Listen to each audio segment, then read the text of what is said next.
we're about to embark on a new chapter in this course where I want to tell you about Szemerédi's graph regularity lemma.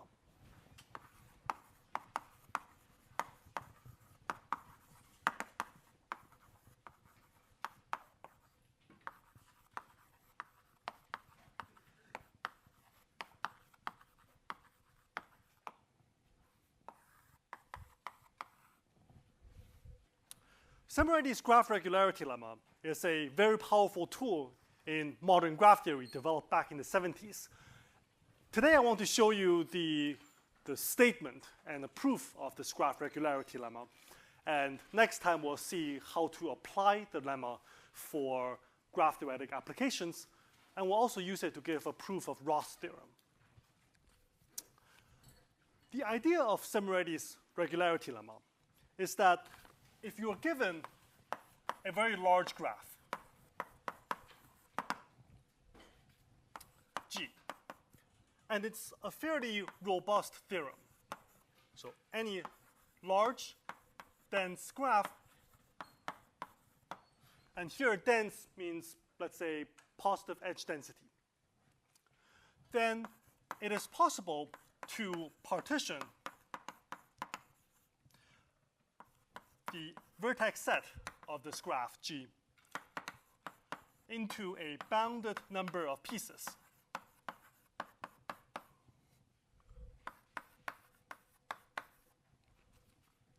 So that G looks random-like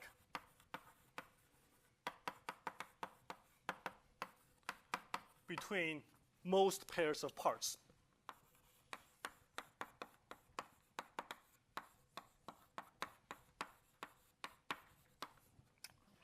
So for instance, I might produce for you a partition of the vertex set into some number of parts. I'll draw 5 here. And so you give me a graph G. I managed to produce for you this vertex partition so that if I look at between a typical pair of parts, you'll see here maybe the edge density is close to 0.2, but otherwise the bipartite graph looks like a random graph in some precise sense I will describe in a bit. And if you look at what the graph looks like between another pair of parts, maybe now it's a different edge density, maybe it's around 0.4, and again looks like a random graph with that density. So in some sense, Szemerédi's regularity lemma is a universal structural description that allows you to approximate a graph by a bounded amount of information. So that's informally the idea, and you can already sense that this can be a very powerful tool. It doesn't matter what graph you input, you apply this lemma, and you get an approximate structural, or as later on we'll see, it's also in some sense an analytic description of the graph. So the first part of today's lecture will develop just a statement of this regularity lemma, right? Show you what exactly do I mean by random-like. Well, first, let me give some definitions. I denote by the letter E if I input a pair of vertex sets, so X and Y. Here I might later on drop the subscript G if it's clear that I'm always talking about some graph G. So this is basically the number of edges between X and Y.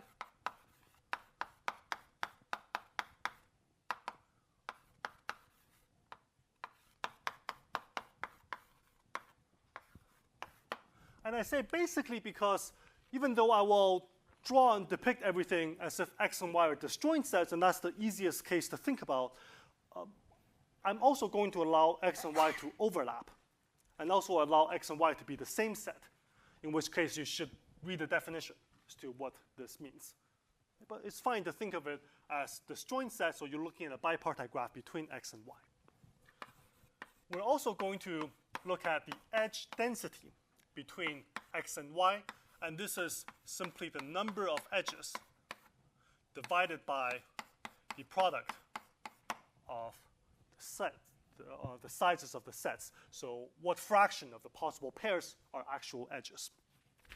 So from now on, I'll refer to this quantity as edge density.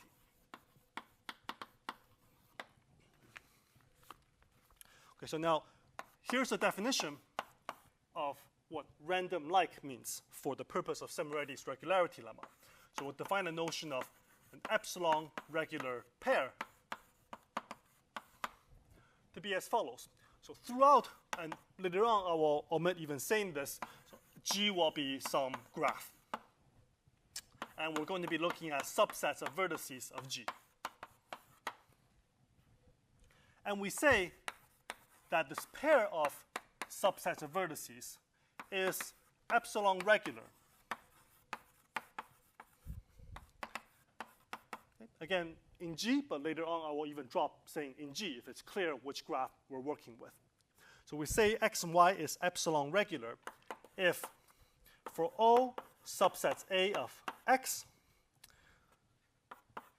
all B subsets of y that are not too small, so each at least an epsilon proportion of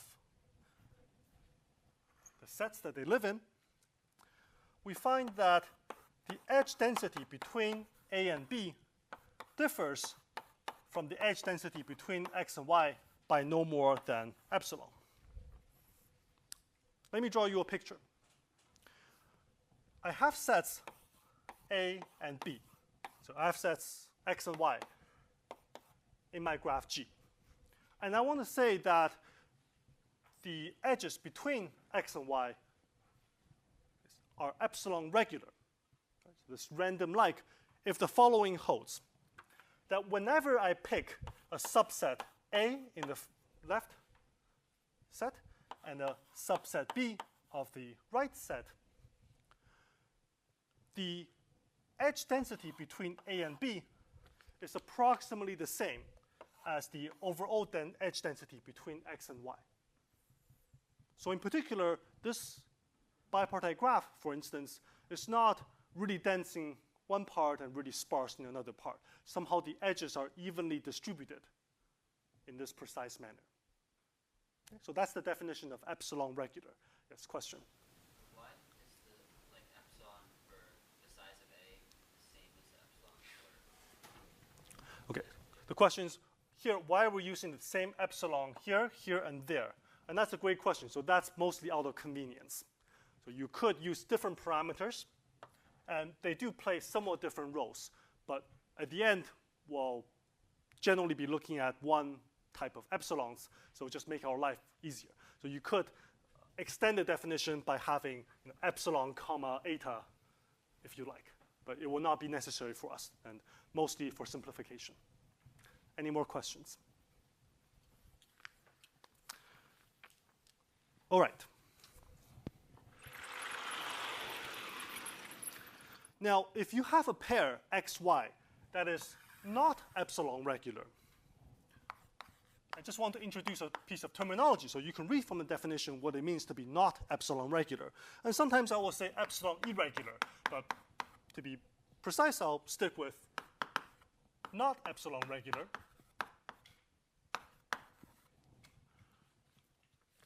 Then we can exhibit this A and B that witnesses the irregularity. So if xy is not epsilon regular, then their irregularity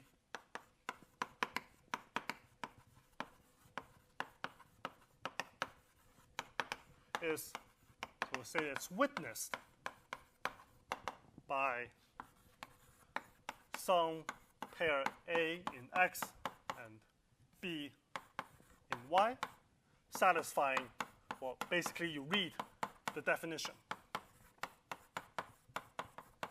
And such that the density between A and B differs quite a bit from the density between x and y. Okay, so when I say to exhibit or to witness irregularity, that's what I mean. Now, there's a bit of an unfortunate nomenclature in graph theory where previously we said d-regular graphs to mean that every vertex has degree d. And now we say epsilon regular to mean this. Sorry about that. These are both standard. Right? So usually from context, it's clear which one is meant. OK. So this is what it means for a single pair of vertex sets to be epsilon regular. But now I give you a graph, and I give you a partition of the vertex set. Right? So what does it mean for that partition to be epsilon regular? And here's the second definition. So an epsilon regular partition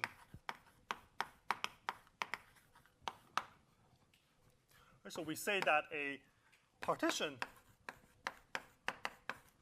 and generally I'll denote partitions by curly letters such as that, P.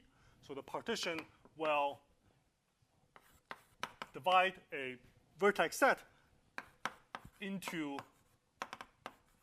a bunch of subsets. So we say that that partition is epsilon regular if the following is true. If I sum over O pairs of irregular, well, O pairs of vertex sets that are not epsilon regular, okay,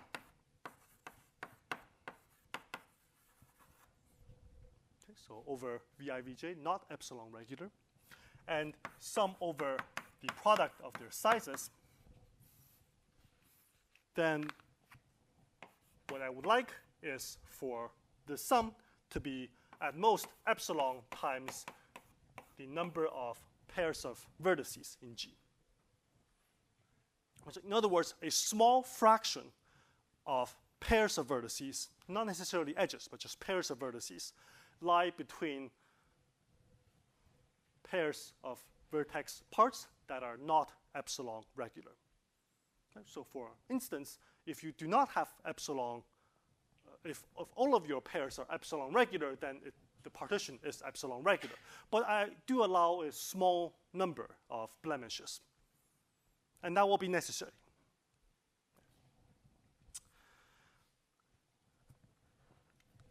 Just to clarify a subtle point here, I do allow in the summation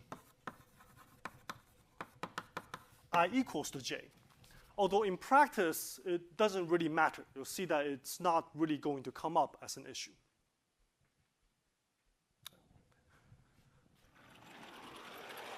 And one of the reasons that it's not going to come up as an issue is usually when we apply this lemma, we're going to have a lot of parts. In fact, we can make sure that there's a minimum number of parts. And if all the parts are, none of the parts are too big, then having I equals to j contribute very little to that sum anyway.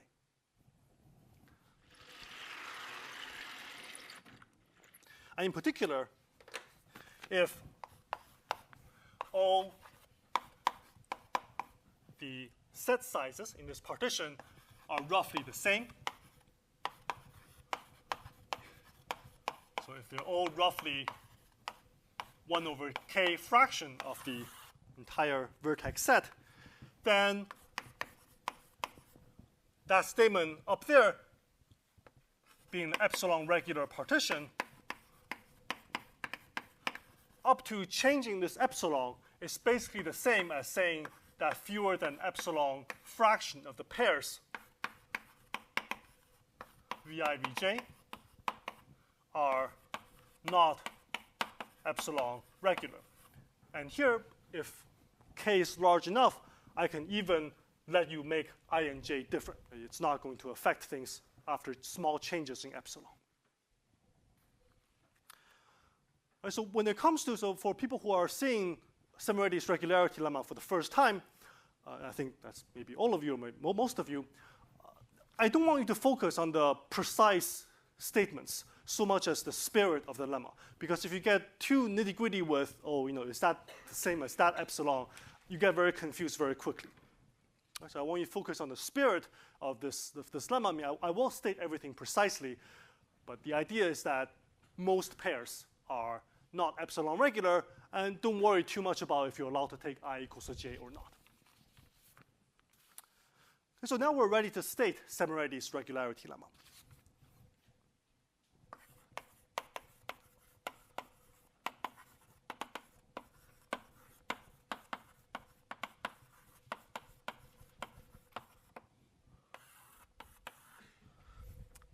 And it says that for every epsilon, there exists some constant m, depending only on epsilon,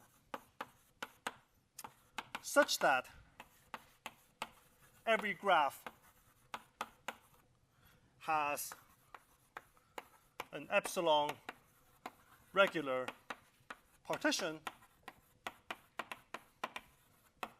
into, at most, m parts.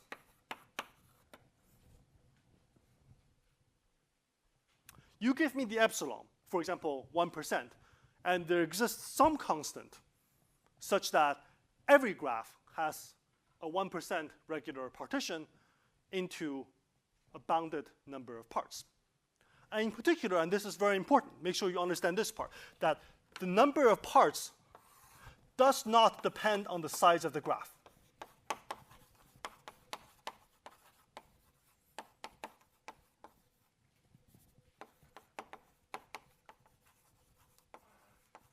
Now, it's true that for some graphs, maybe you don't need very many parts. But the number of parts does not get substantially bigger, or does not exceed this bound, even if you look at graphs that have unbounded size. So it is really a universal theorem in the sense that it's independent of the size of the graph. Any questions about the statement of this theorem? Yes? That's right. The dense condition incorporated anywhere in here? Okay, so the question is, why did I say that G is a large, dense graph? And that's a great question. And it is because if G had a sublinear number of edges, then I claim that if you look at the definition of epsilon regular pair, and your epsilon is a constant, and if your edge densities are sublinear, then all of these guys, they are little o of 1. They go to 0.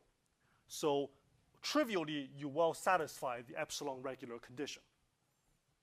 So if your graph is sparse in the sense of having subquadratic number of edges, then you trivially obtain epsilon regularity. And so the theorem is still true. It's just not meaningful. It is just not useful. But there are settings where having sparse graphs, and we'll come back to this later in the course, it's important to explore what happens to sparse graphs. Yeah? And that M is independent of G. Yes, M is independent of G. M depends only on epsilon. M is really large, but there are not enough vertices in the graph. Okay, question is, what happens when M is very large, but there are not enough vertices in the graph? Well, if your M is 1,000,000 and your graph only has 1,000 vertices, what you can do is have every vertex be its own part. So every vertex is its own part, a singleton partition, and you can check that that partition satisfies the properties. Every pair is a single edge and it's epsilon regular. So in the definition of partition, you're sort of like all or nothing in either like epsilon regular, like being not. Do you get anything where if you like say make this more continuous, so like you allow for it to be like sort of like you quantify how irregular it is, and then like can you like make this any binary? Okay, so my understanding what you're asking is in the definition up there, the sum is, we put the pair in the sum if it's epsilon regular, and otherwise don't put it. Is there some gradual way to put some measure of irregularity into that sum? And there are versions of regularity lemma that do that. But they're all in spirit and morally the same as that one there. Yeah? In formal definition, what does random like? All right, so in the informal definition, what does random like mean? This is the formal definition of what random like means. So actually later on in the course, one of the chapters is we'll explore what pseudo-random graphs are. So pseudo-random graph in some sense means graphs that are not random but behave in some sense like random. So random like generally just means that in some aspect In some property, it looks like a random object. And this is one way that something can look like random. So a random graph has this property. But random graphs also have many other properties that are not being exhibited in this definition. But this is one way that graph can look like random. Okay, so that's a great question, and we'll come back to that topic later in the course. All of these are great questions, right? So Szemerédi's regularity lemma, the first time you see it, it can look somewhat scary. But I want you to try to understand it more conceptually, so please do ask questions. Okay. Before diving into the proof, I want to make a few more remarks about the statement.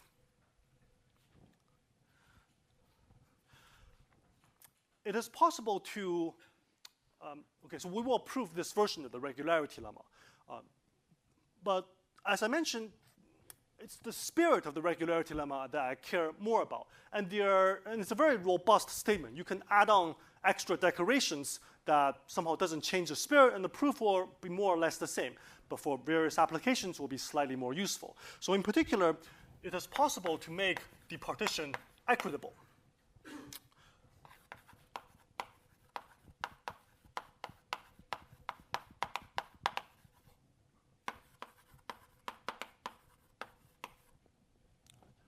And an equitable partition sometimes is also called an equipartition,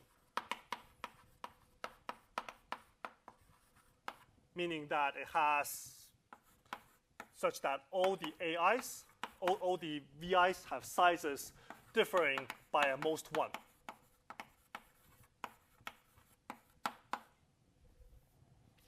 So basically, all the parts have the same size, up to at most 1 because of divisibility.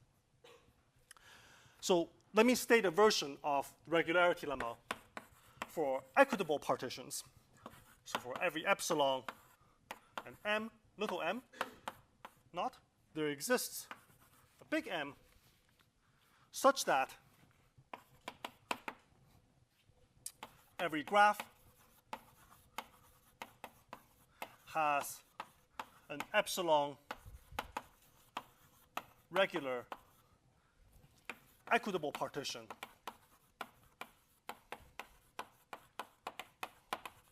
of the vertex set into k parts where k is at least little m, so I can guarantee a minimum number of parts, and at most some bounded number. Again, this bound may depend on your inputs epsilon and then m naught.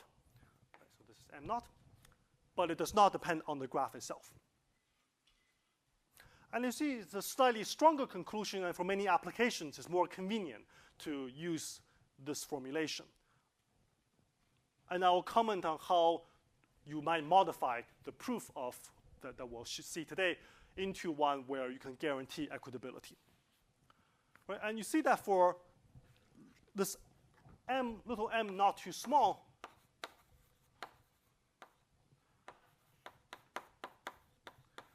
for example, if it's somewhat larger than 1 over epsilon, when you look at the definition of epsilon regular partition, it suffices to check that at most epsilon k squared, epsilon fraction of the pairs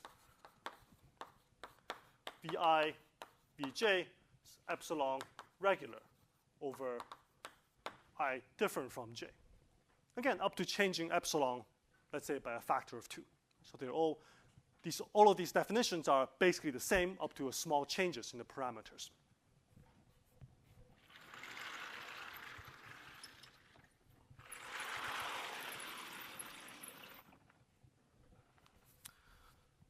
Next time we'll see how to apply the regularity lemma. And we will apply it in the first form, but you see the second form guarantees you a somewhat stronger conclusion and sometimes more convenient to use. So for example, on the homework problems, if you wish to use a second form, then please go ahead. So just to make your life somewhat easier, but it essentially captures all the spirit of Szemerédi's regularity lemma. Okay. Any questions so far? I want to explain the idea of the proof of the regularity lemma. And this is a very important technique in this area called the energy increment argument.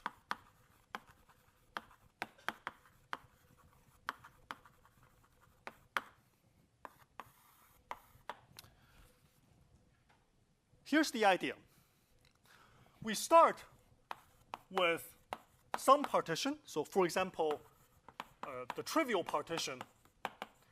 And by that, I mean you only have one part. All the vertices are in one part. You're not doing anything to the vertex set. It's one gigantic part. Or if you're looking at some other variant, you can easily modify the proof. So for example, you can also look at an arbitrary partition into little m not parts, if you wish to have that as your starting point. So all I'm saying that this proof is fairly robust. And we're going to do some iterations. So as long as your partition is not epsilon regular,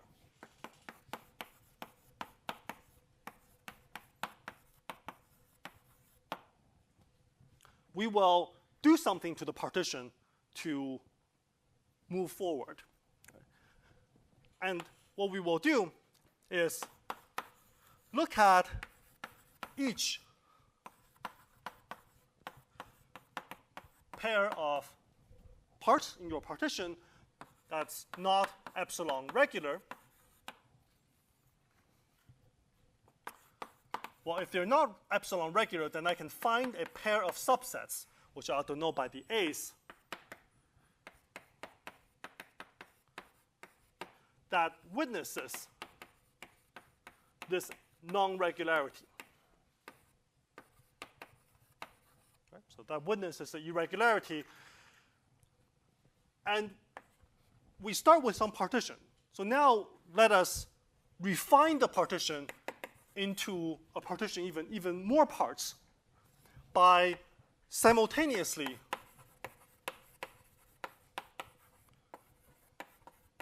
refine the partition using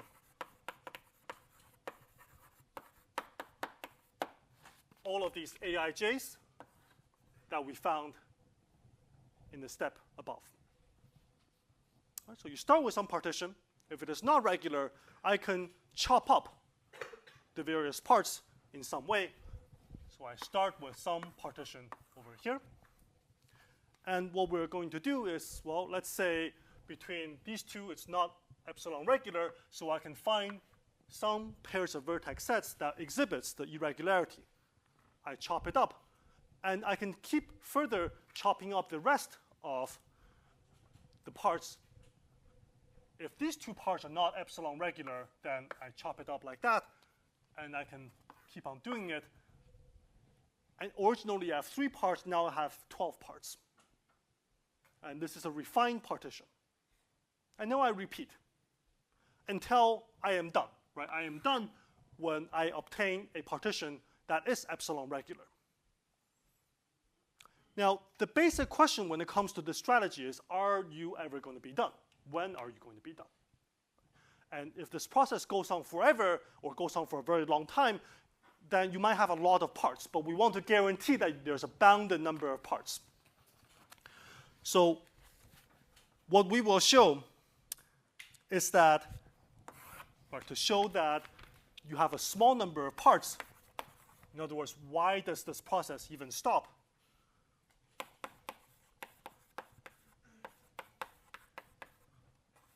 And in particular, we want it to stop after a small number of steps, after a bounded number of steps. And to do this, we will define some notion called an energy of a partition.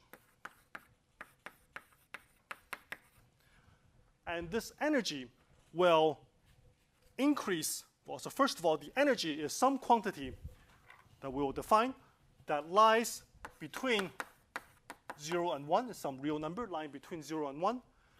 And each step, the energy goes up by some specific quantity.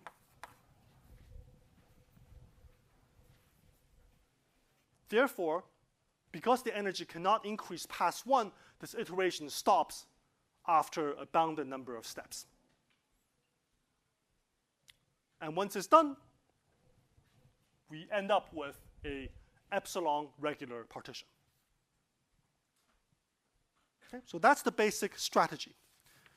And what I want to show you is how to execute that strategy. But any questions so far? Yes? Just to clarify, like, the algorithm a bit, so if some VI is in two, like, non-epsilon regular partitions, like, it's possible for, like, AIJ and AIK to, like, overlap somehow, right? You just kind of, like, make that those three partitions? So if I understand correctly, you're worried about, between different pairs, you might have interactions. So you will see in the proof, but I think this is actually a very important and very somewhat subtle point, is that I do not refine at each step, I find a pair of witnessing sets. I find all of these witnessing sets all at the same time, and I refine everything all at once. Okay, so it's like if you do have overlap between two witnessing sets, that's okay? That is okay, because this step doesn't care. If you have two witnessing sets that overlap, that is okay. Okay, we'll see the proof. Yes? Do you just find one pair of witnessing sets for each VI, VJ, and then there might be more? Okay, question is, do we find just one pair of witnessing sets, even though there could be more? And the answer is yes. We just need to find one. There could be lots. Right? So if it's not epsilon regular, it might be very not epsilon regular. And in fact, being a witnessing set is a fairly robust notion. If you just take out a small number of vertices, it's still a witnessing set. Okay. Any more questions? Great, so let's take a quick break, and then we'll see the proof. Let's get started with the proof of Szemerédi's regularity lemma. And to do the proof, I want to develop this notion of energy, which you saw in the proof sketch. So what do I mean by energy? Well, first, so let me define some quantities. If I have two vertex subsets, U and W, let me define this quantity Q, which is basically the edge density squared, but I normalize it somewhat according to how big U and W are. I'm going to use the letter N to denote the number of vertices in G. Okay, so this is some Q. And for partitions, if I have a pair of partitions, PU of U into K parts, and the partition PW of W into L parts, I set this Q of PU and PW to be the quantity where I sum over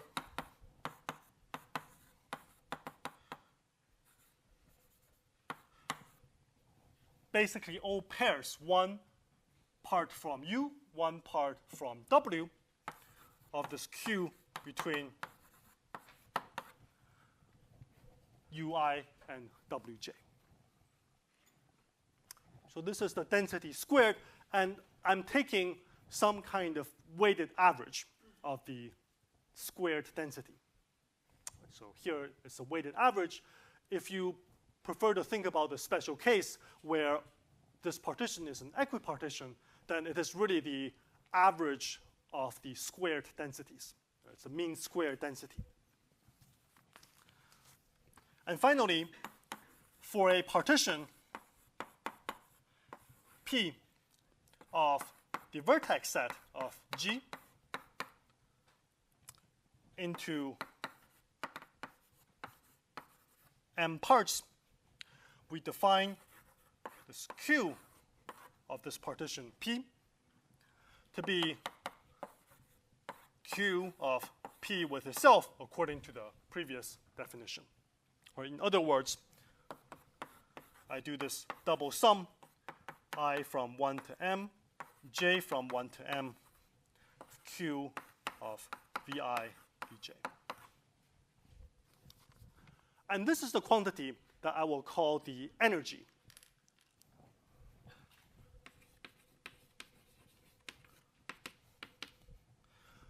Of the partition. It is a mean squared density, some weighted mean, of the edge densities between pairs of parts in the partition. Now, you might ask, why is it called an energy? So you might see from this formula here, it's some kind of a mean squared density, so it's some kind of a average of squares. So in particular, it's some kind of an L2 quantity. And there's a general phenomenon in mathematics, I think borrowed from physical intuitions, that you can pretty much call anything that's an L2 quantity an energy. And so that's, I think, where the name comes from. So this is the important object for our proof. And let's see how to execute the strategy, the energy increment argument outlined on the board over there. So we want to show that you can refine a partition that is not epsilon regular in such a way that the energy goes up. And to do that, let me state a few lemmas regarding the energy of a partition under refinement.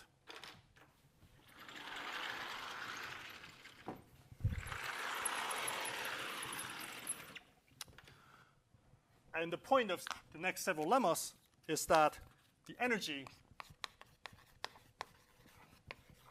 never decreases under refinement, and it sometimes increases if your graph is not, if your partition is not epsilon regular.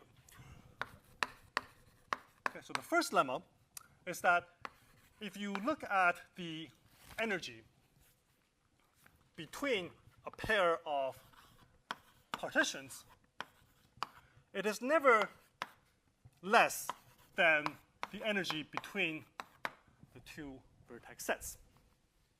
So for instance, if you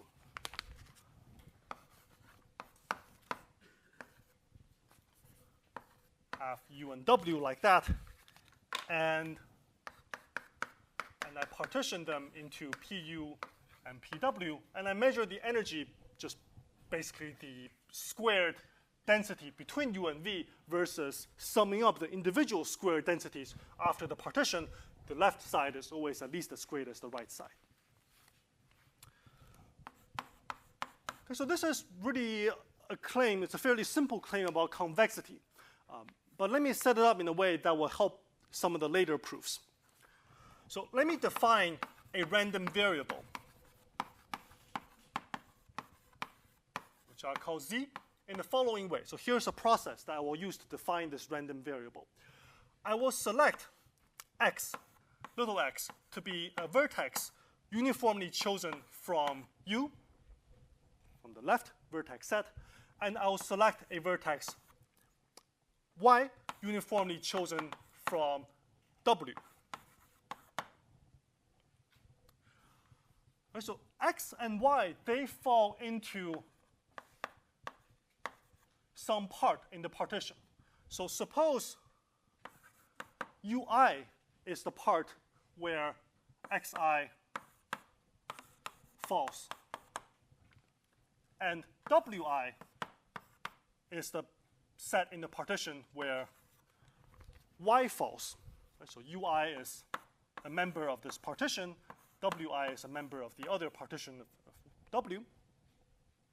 Then I define my random variable z to be the edge density between ui and wj.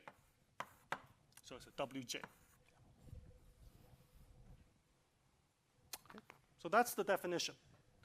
So I pick x randomly pick y randomly. Suppose x falls in ui, suppose y falls in uj, then z is the edge density between these two parts. Okay, so z is some random variable. So let's look at properties of this random variable. First, what is its expectation? It's a discrete random variable, and you can easily compute all of these quantities by just summing up according to how z is generated. Right? So I look over all I and j. What's the probability that x falls in ui? It is the size of ui as a fraction of u. What's the probability that y falls in wj? It's the size of wj as a fraction of the size of w. And then z is this quantity here. So this is what I find to be the expectation of z. But you see, the density multiplied by the product of the vertex set sizes, that's just the number of edges between u and w. And you sum over all the ij's. So have that, which is simply the edge density between u and w. So that's the expectation of the z variable.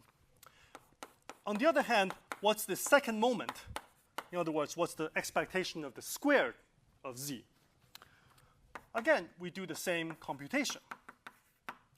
Right, so the first part is the same.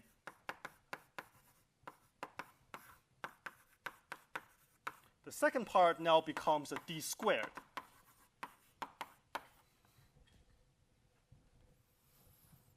And, well, look at how we define energy.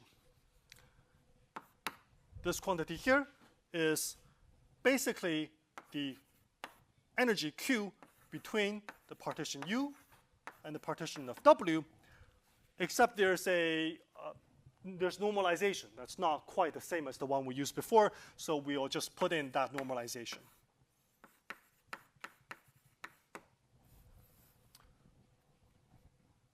All right. So now you compare the expectation of z versus the expectation of z squared. And we know by convexity that the expectation of z squared is at least as large as the expectation of z, that quantity squared. But if you plug in what values you get for these two guys, you derive the inequality claimed in lemma 1. Okay. You have to cancel some normalization factors, but that's easy to do. So that's the first lemma. The second one, now, so the first one is just about a pair of parts, and then if I partition each part, what happens to the energy between this pair? And the second one is a direct corollary of the first one. It says that if you have a second partition, P prime, that refines P, then the energy of the second partition, the refinement, is never less than the energy of the first partition. And it is a direct consequence of the first lemma because we simply apply this lemma to every pair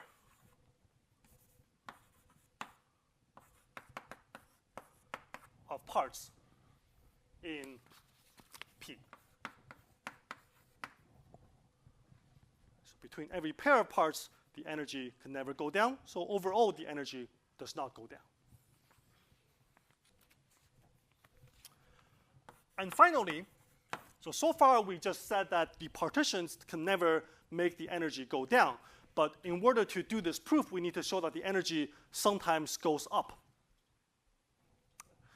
And that's the point of the third lemma. So the third lemma tells us that you can get an energy boost. So this is the Red Bull lemma. So you can get an energy boost if you are feeling irregular. So if UW is not epsilon regular, and this epsilon regularity is witnessed by U1 in U and W1 in W, then I claim that the energy obtained by chopping U into U1 and its complement against W1 against the complement of W1 in W. Right, so here I have, again, U and W. I find a witnessing set for their irregularity. And now I partition left and right according to chop each part into two. So this energy between this partition into two on both sides is bigger than the original energy plus something where we can gain. Right? And this something where we can gain turns out to be at least epsilon raised to the power 4 times size of U, size of W, divided by n squared.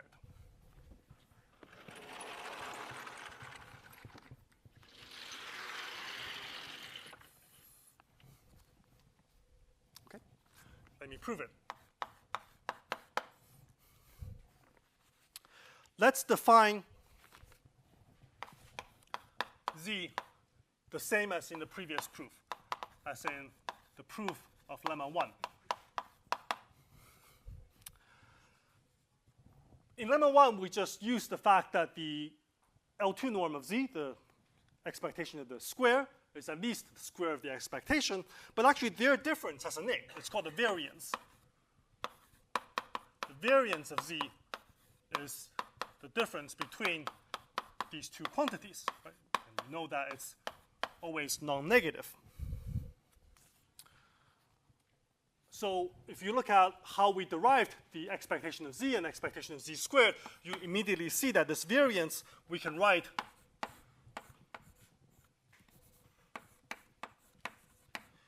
as up to a normalizing factor the difference between this energy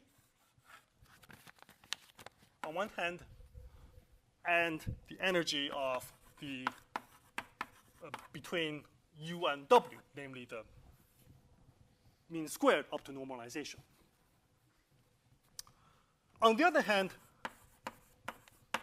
the different way to calculate the variance is that it is equal to the expectation of the deviation from the mean squared.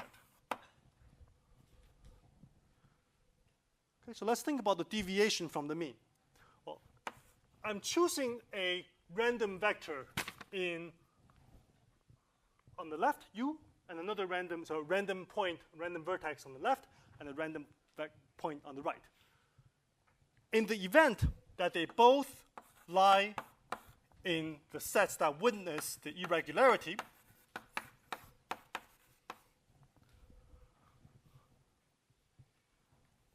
so in the event where x falls here and y falls here, which occurs with this probability, see that this quantity here is equal to the density between U1 and W1 minus the density, and this expectation of Z is just the density between U and W. So interpreting this expectation for what happens when X falls in U1 and when Y falls in W1. Okay, ignoring all the other events because the quantity is always non-negative everywhere. But now, from the definition of epsilon regularity, or rather the witnessing of epsilon irregularity, you see that this U1 is at least an epsilon fraction of U. W1 is at least an epsilon fraction of W. And this final quantity here is at least epsilon inside, so at least epsilon squared. Right, so here we're using all the different components of the definition of epsilon regular. Yes? What happens if we're dividing with like more witnessing sets? Okay, so you're asking what happens if we divide with more witnessing sets. So hold on to that thought. So right now I'm just showing what happens if you have one witnessing set. Any more questions? Okay, so here we have epsilon to the 4th. And if you put in the normalization comparing these two interpretations, you find the inequality claimed by the lemma. All right. So now we are ready to show the key part of this iteration, showing that this iteration, I'll show you precisely how this iteration works, and show that you always get an energy boost in the overall partition. So I'll call the next one lemma 4. And it says that if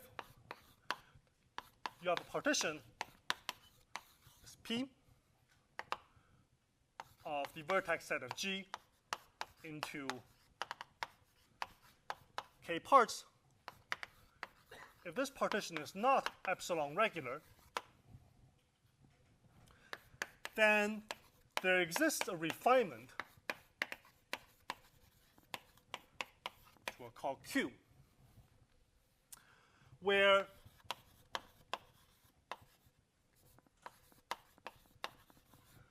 every part V sub I is partitioned further into at most 2 to the k parts, and such that the partition of Q, so this energy of the new partition Q, increases substantially from the previous partition P, and will show that you can increase by at least epsilon to the 5th power. Some constant in epsilon.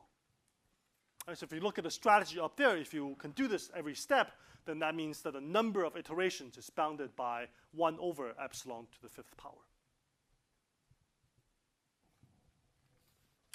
All right.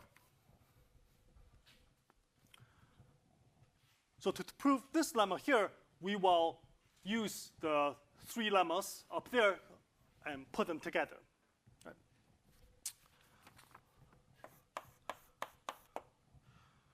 So for all the pairs ij such that v sub I, v sub j is not epsilon regular. Okay, so as outlined in the proof, in the outline up there, we will find this A superscript ij in Vi and A superscript ji in Vj that witness the irregularity.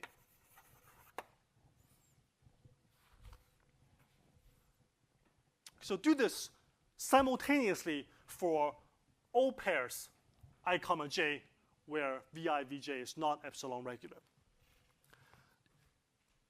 Now, what we're going to define Q as is the common refinement. So take all of, just as indicating that picture up there, simultaneously take all of these A's and use them to refine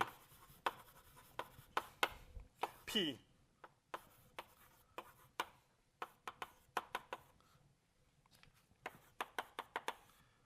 So starting with P, starting with the partition you have, simultaneously cut everything up using all of these witnessing sets. Okay. Remember, you only have witnessing pairs for pairs that are not epsilon regular. If they're epsilon regular, you don't worry about them.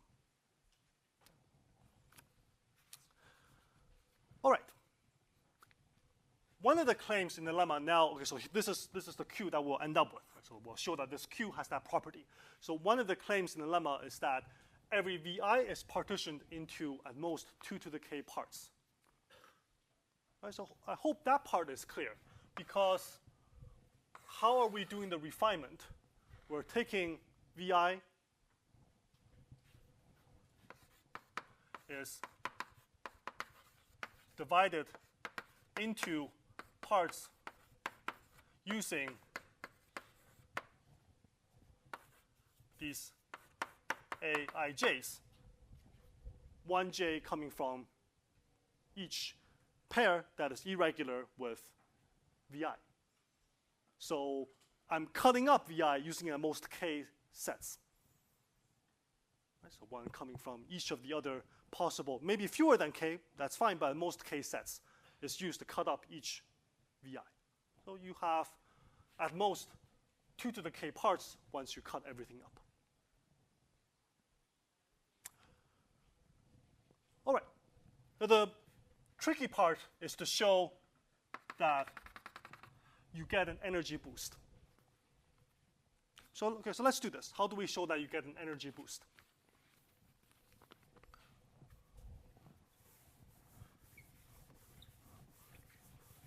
We're going to put the top 3 lemmas together. First, okay, so we want to analyze the energy of Q. So let's write it out.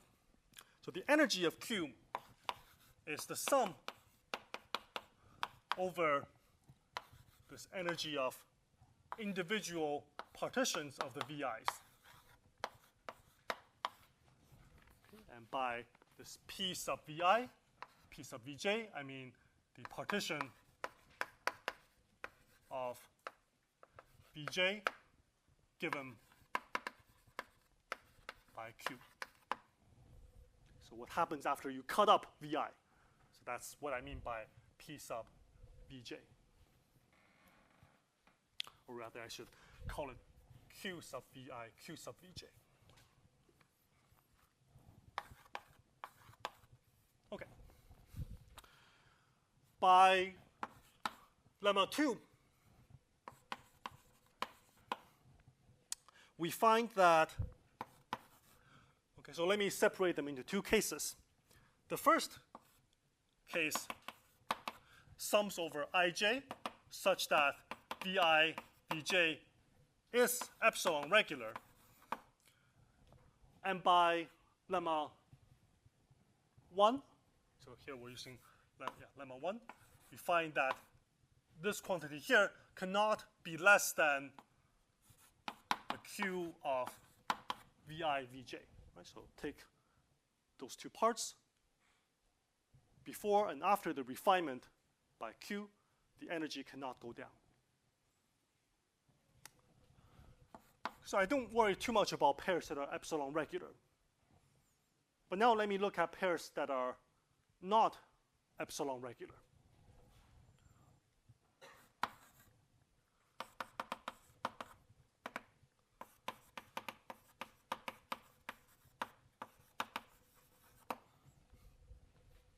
So what we will do now is, even though, okay, so let's look at that picture up there. So let's focus on the what I drew in red. Right? So let's focus, say, between 1 and 2. So suppose the shaded part is the witnessing sets.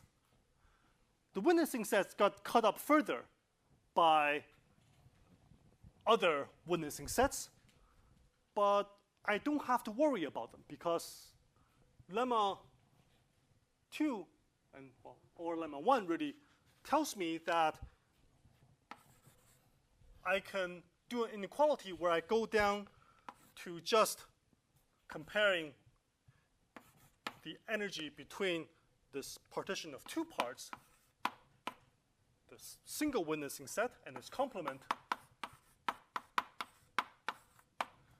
versus what happens in the in its partner.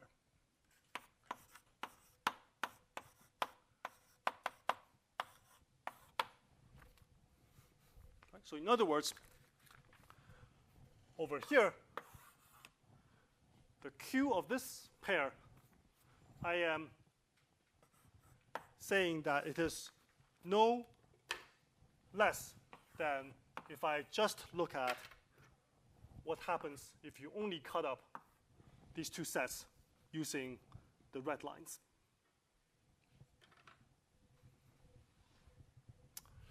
All right.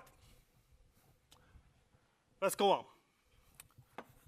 Applying lemma 3, the energy boost lemma.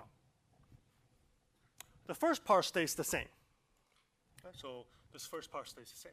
And the second part, now because I'm looking at witnessing sets for irregularity, I get this extra boost.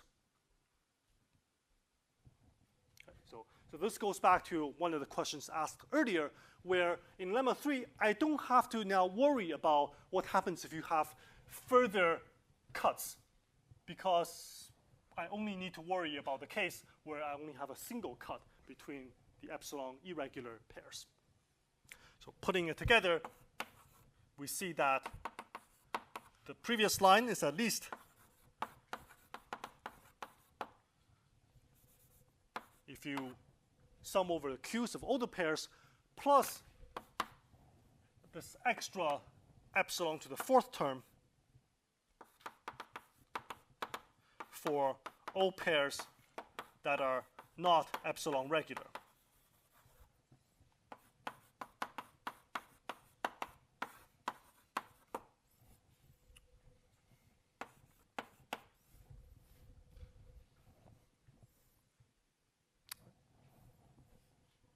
I'm applying this non-monotonicity of energy for the types of for pairs that are epsilon regular, and energy boost for pairs that are not epsilon regular. And for the latter type, I obtain this boost. Now, remember what's the definition of an epsilon regular partition? Unfortunately, it's no longer on the board, but it says that this sum over here, well, if it is an epsilon regular partition, then it is at most epsilon.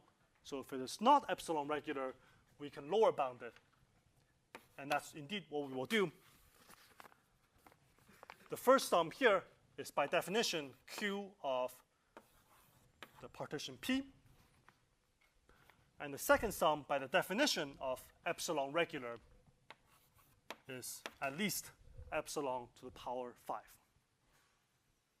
So here we're using the definition of epsilon regular partition, namely that a large fraction, so at least an epsilon fraction, basically of pairs of vertex sets are not epsilon regular, but in this weighted sense. Okay, and that finishes the proof of lemma 4 up there. Any questions so far? All right, so now we are ready to finish everything off and prove Szemerédi's regularity lemma.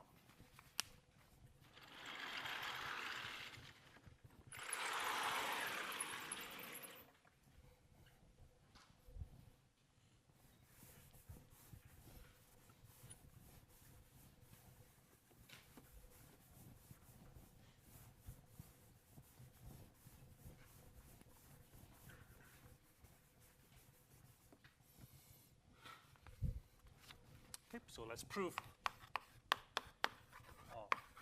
Szemerédi's regularity lemma.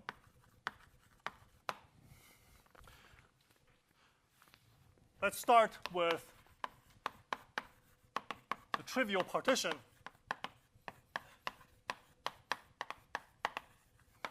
Meaning just one large part.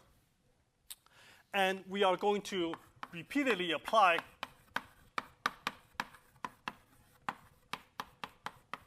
lemma 4 whenever the partition at hand is not regular.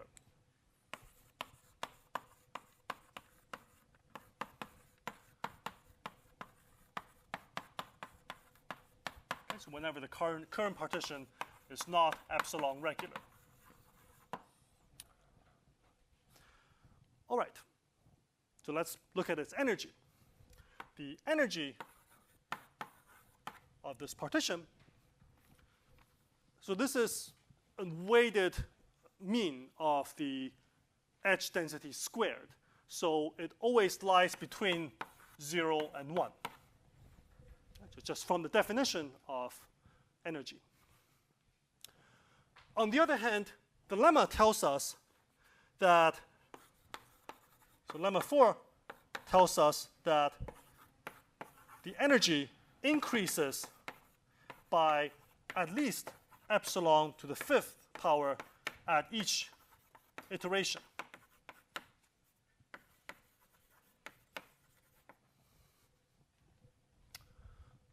So this process cannot continue forever. So we must stop after at most epsilon to the minus 5th power number of steps. And when we stop, we must result in an epsilon regular partition.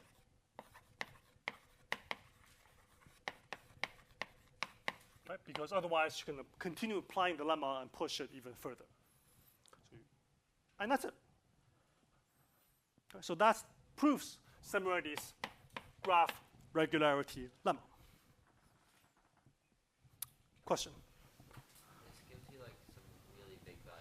Okay, let's talk about bounds. Right? So let's talk about how many parts.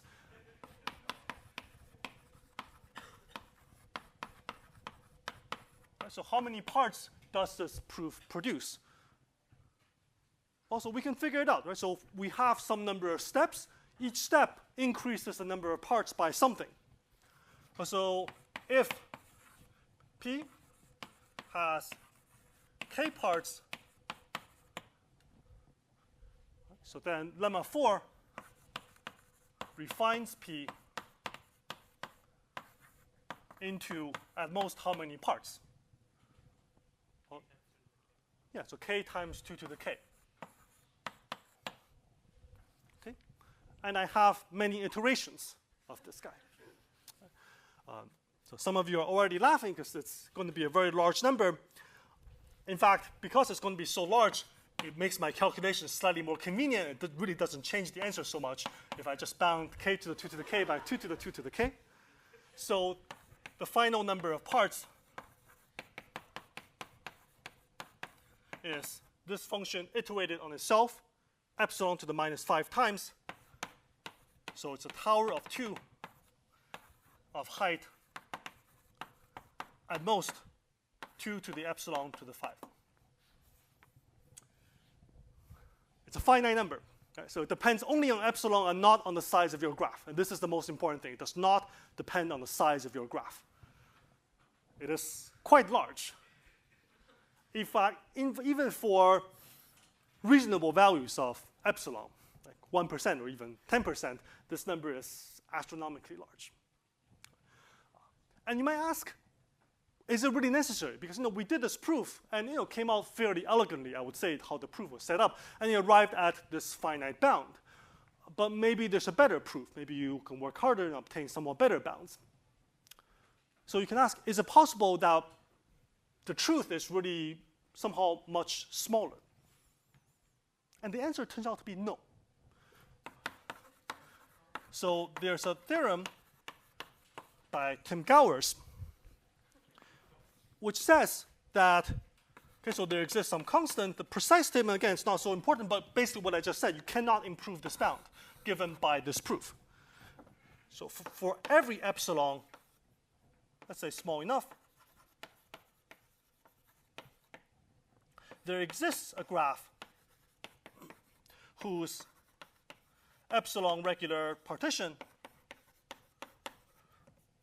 requires how many parts? So the number of parts, at least this tower of 2's of height, some epsilon to the minus c. So really, it's a tower of exponentials of size, essentially polynomial in 1 over epsilon. So maybe you can squeeze the 5 to something less. Actually, we don't even know if that's the case, but certainly you cannot do substantially better than what the proof gives. So Szemerédi's regularity lemma is an extremely powerful tool, and we'll see applications that are basically very difficult to prove. And for some of these applications, we don't really know other proofs except using Szemerédi's regularity lemma. But on the other hand, it gives terrible quantitative bounds. So there is a lot of interest in combinatorics where once you see a proof that requires Szemerédi's regularity lemma that is first proved using this technique, to ask, can it be used using some other technique? In fact, Szemerédi himself has worked a lot in that direction, trying to get rid of the uses of his lemma. Okay. Any questions? How could you modify it for equipartition? Okay, great. Question, how can we modify it for equipartitions? So let's talk about that. So it's a fantastic question. So look at this proof and see what can we do if we really want all the parts to have roughly the same size, let's say differing by at most 1.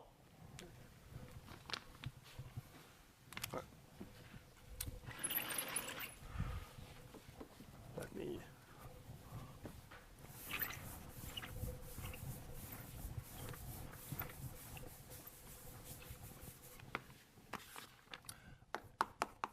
so how to make the epsilon regular partition equitable.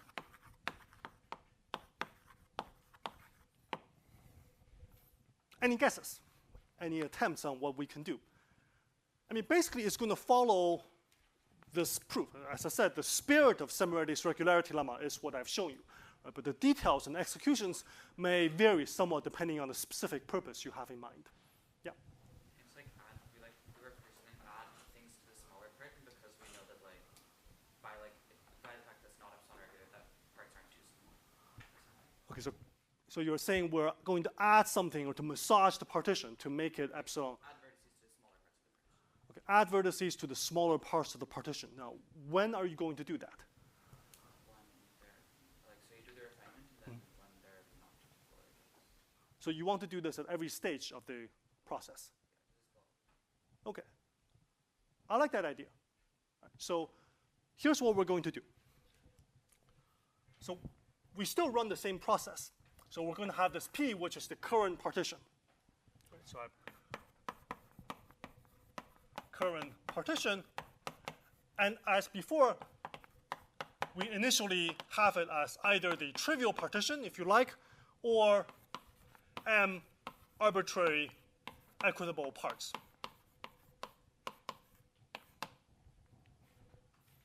Okay, so start with something where you don't really care about anything except for the size. And you run basically the same proof where if your P is not epsilon regular, then, okay, so we'll do what we've done before, so basically exactly the same thing. We refine P using pairs witnessing irregularity. Okay, so same as the proof that we just did. And now we need to do something a little bit more to obtain equitability. And what we will do is right after, so each step in the iteration, right after we do this refinement, right, so after we cut up our graph where maybe some of the parts are really tiny,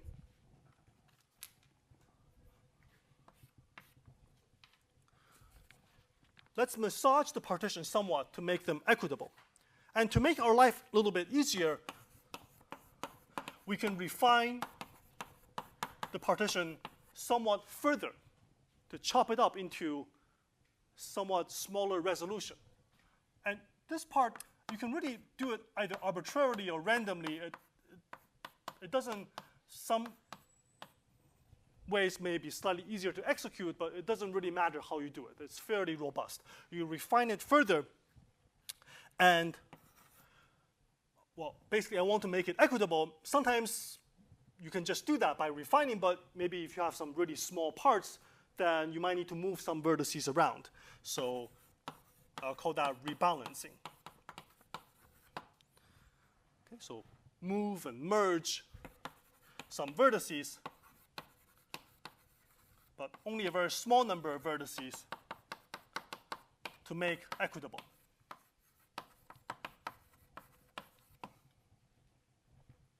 Okay, so you run this loop until you find that your partition is epsilon regular, then you're done. Whenever you run this loop, because we're doing the second step, your partition is always going to be equitable. But we now need to control the energy, again, to limit the number of steps.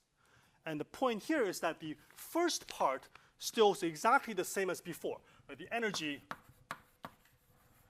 goes up by at least epsilon to the minus 5. But the second part, the energy might go down, right, because we're no longer refining, just refining, because we're doing some rebalancing. But you can do it in such a way that the amount of rebalancing that you do is really small. You're not actually changing the energy by so much. So I'll just hand wave here and say that we can do this in such a way where the energy might go down, but only a little bit.